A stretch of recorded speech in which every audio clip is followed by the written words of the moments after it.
जो कर्म को देखने वाले हैं वो कौन सा कर्म है? आयुष्य कर्म है। और इस आयुष्य कर्म को भगवान ने एक उपमा के द्वारा समझाया है। जैसे कहते हैं कि राजा की बेड़ी के समान। अगर राजा की बेड़ी में अगर जकड़ा जाए तो जब तक वो बेड़ी है तब तक हमको वहीं रहना पड़ेगा। जिस दिन वो बेड़ी छूटेगी हम उसी में से तभी बाहर निकल सकते हैं। ठीक उसी तरह जितना हम आयुष्य कर्म लेकर आए हैं तब तक हमको उस आयुष्य में रहना ही पड़ेगा, चाहे हमारी इच्छा हो या न हो, सुख आए या दुख आए, कैसी भी परिस्थिति हो, जब तक हमने आयुष्य का जितने समय का बंध किया है उतना समय तो हमें उसे भुगतना पड़ेगा ही पड़ेगा। और ऐसी ये आयुष्य कर्म है। अब ये प्रश्न आता है कि आयुष्य कर्म बंधता कब है? हमने जैसे कहते हैं कि आयुष्य कर्म का बंध 3 लोगों का फिक्स होता है। देव आयुष्य देवता, नरक का, और युगलिक तिर्यंच और मनुष्य जो होते हैं, युगलिक मनुष्य और युगलिक तिर्यंच, इनका आयुष्य इनकी आयु खत्म होने के ठीक 6 महीने पहले बंध जाता है। क्या होता है? देवता का, नारकी का और युगलिक मनुष्य और तिर्यंच का ठीक इनकी आयु अब 6 महीने के बाद समाप्त होने वाली है, उसके पहले उनका आयुष्य का बंध हो जाता है। लेकिन अब ये तीनों का तो हो गया, और कौन बचा है? कौन बचा है? मनुष्य और तिर्यंच बचे हैं, जिस मनुष्य में हम और आप सब आते हैं। तो हमारा आयुष्य का बंध कब होता है? भगवान ने कहा है कि जो आयुष्य इस जन्म में हम लिखा कर लाए हैं उसका 2 हिस्सा खत्म होने के बाद जब एक हिस्सा बचता है उसके अंदर आयुष्य का बंध होता है। अगर उसके अंदर नहीं हुआ तो जो एक हिस्सा बचा है फिर उसको 3 हिस्सों में डिवाइड किया जाता है, उसके 2 हिस्से निकाल लो और शेष एक हिस्सा बचा है, तब आयुष्य का बंध है। जैसे मान लो अगर किसी की उम्र 90 वर्ष की है, उसको 3 हिस्सों में डिवाइड किया, 30, 60 और 90, तो 60 साल जब निकल जाएंगे, शेष 30 वर्ष बचेंगे, तब उसका आयुष्य का बंध होगा। और मान लो कदाच उस समय पर नहीं हुआ तो उसके बाद जो 30 वर्ष का समय बचा है उसको भी 3 में डिवाइड करो, 10, 20 और 30, वो 20 साल जब निकल जाएंगे तो शेष 10 साल जब बचेंगे तब होगा। अब उसमें भी अगर उसने आयुष्य का बंध नहीं किया तो वो 10 को भी 3 में डिवाइड करो, जो वापस 1/3 पोर्शन बचेगा उसमें होगा। और अगर किसी जीव ने उसमें भी बंध नहीं किया तो अंतिम 48 मिनट में उसका आयुष्य का बंध होना है, होना है, होना ही है। एक ही स्थिति में आयुष्य का बंध नहीं होगा, जब वो जीव कहाँ जाएगा? कहाँ जाएगा? जब वो जीव मोक्ष में जाएगा तब अगली कोई गति का बंध नहीं करेगा। लेकिन जब तक जो जीव कर्मों से जुड़ा हुआ है, कर्मों से बंधा हुआ है, वो आखिरी के 48 मिनट में तो क्या करेगा? आयुष्य का बंध करेगा ही करेगा। इसीलिए ज्ञानी भगवंत क्या कहते हैं कि आपको किस समय अलर्ट रहना है, ऐसा देखने जाओ तो पूरी जिंदगी भर ही हमें क्या करना है? अपने भावों को चिंतन करना है कि कौन से मैं शुभ भावों में ज्यादा समय दे रहा हूँ या अशुभ भावों में ज्यादा दे रहा हूँ। अब ये प्रश्न फिर से आता है कि जब सब कुछ तय है, किसका आयुष्य कब बनने वाला है, किसको कब क्या होने वाला है, तो फिर ये जो अकाल मृत्यु अभी के समय में देखी जा रही है, कितनी बार है कि जब फिक्स है तो ऐसी समय के पहले मृत्यु क्यों आ जाती है? कभी कोई एक्सीडेंट में मर जाता है, किसी को सडन हार्ट अटैक आ जाता है, किसी को क्या हो जाता है, कोई सुसाइड कर लेता है। समय के पहले ये मृत्यु क्यों आती है? इसका चिंतन कभी हमने किया? नहीं किया आज तक चिंतन। अब देखिए कि कोरोना में कितने लोग एक साथ गए, क्या सही में उनकी उम्र थी जाने की? कोई लोग तो 30 साल, 20 साल, 50 साल, हम ये बहुत अच्छे से कह देते हैं कि उसका आयुष्य कर्म समाप्त हो गया इसलिए चला गया।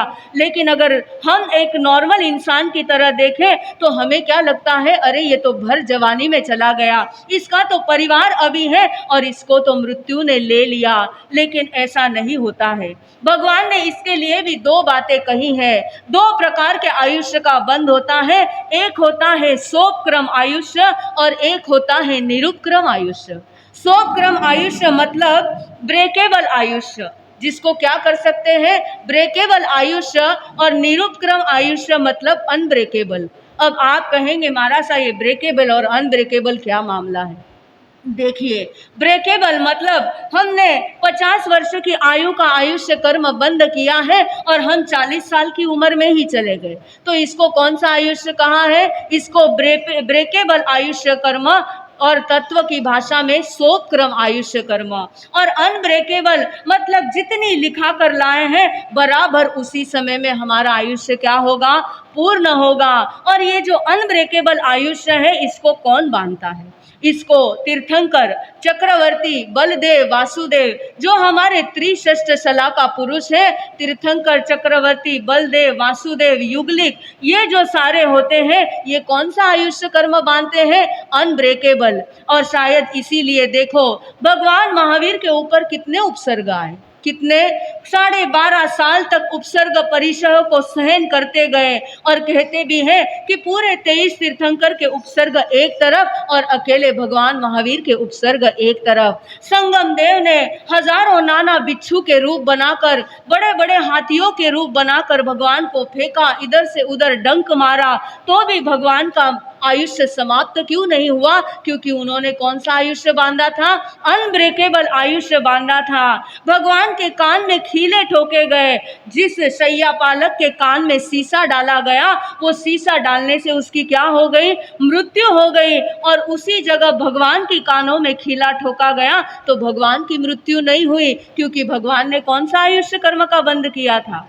कितना अनब्रेकेबल आयुष्य कर्म का बंध किया था। तो जो भी ये आत्माएं होती हैं इनको आप कहीं पर से उठा के फेंक दो, कुछ भी कर दो, लेकिन इनका आयुष्य समाप्त होने वाला नहीं है। जब इन्होंने जितना तय किया है उतना आयुष्य वो भोगेंगे ही भोगेंगे। अब इसके अलावा जैसे आज के समय में अकाल मृत्यु की घटनाएं बहुत होती हैं, अभी के समय में तो ज्ञानी ने कहा कि जो पंचम आर्य से आगे के जीव हैं वो ये ब्रेकेबल आयुष्य कर्म का बंध ज्यादा करते हैं। कौन से आयुष्य कर्म का? ब्रेकेबल आयुष्य कर्म का बंध ज्यादा करते हैं, इसीलिए अकस्मात निधन हो जाता है। कोई भी छोटा सा निमित्त मिलता है और उस जीव की क्या हो जाती है? मृत्यु हो जाती है। किसी को 10 मंजिल से फेंको तो उसको खरोच नहीं आती और किसी को धक्का लगे तो उसको ब्रेन हैमरेज हो जाता है, क्योंकि अभी के जीवों की स्थिति वैसी ही है और इसीलिए होता है। लेकिन फिर एक प्रश्न उठता है कि जब वो 50 साल की आयुष्य लिखा कर लाया था तो 40 साल में उसकी मृत्यु हो गई, तो ये बचे हुए 10 साल के कर्मों को किसने खत्म किया?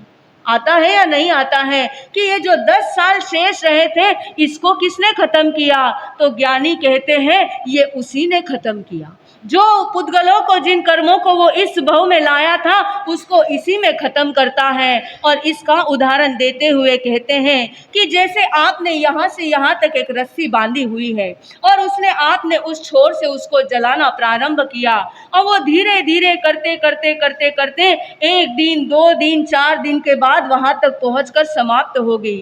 और इसी रस्सी को आपने पूरा गुंडाल के रख दिया और उसको माचिस की तीली लगा दी, तो वो कितने समय में जल जाएगी? जितना समय इसको लगा है उससे तो कई गुना फास्ट इसमें वो जल जाएगी। इसीलिए अगर किसी का अकस्मात निधन होता है तो ये मत समझना कि समय के पहले मृत्यु हो गई तो उसके कर्मों को किसने भोगा। वही उस समय में अगर आपने देखा होगा किसी की मृत्यु को, अंतिम समय में जो बहुत शरीर को तड़पते हैं, बहुत जिनका शरीर वाइब्रेट होता है, सांस बार बार फूलने लगती है, तो जितने कर्म इस भव के शेष है उनको खींच वो वहां पर क्या कर रहा है? उनको वहीं पर समाप्त कर रहा है और फिर अगले भव में जाएगा। और ये है ब्रेकेबल आयुष्य का रहस्य। अब ये ब्रेकेबल आयुष्य बांधना है या अनब्रेकेबल आयुष्य बांधना है, इसका तय करना किसके हाथ में है? किसके हाथ में है? आयुष्य कर्म के या हमारे हाथ में? पक्की बात है? हाँ या ना? सुनाई नहीं दे रहा है। हाँ, कि इसलिए हमारे हाथ में है।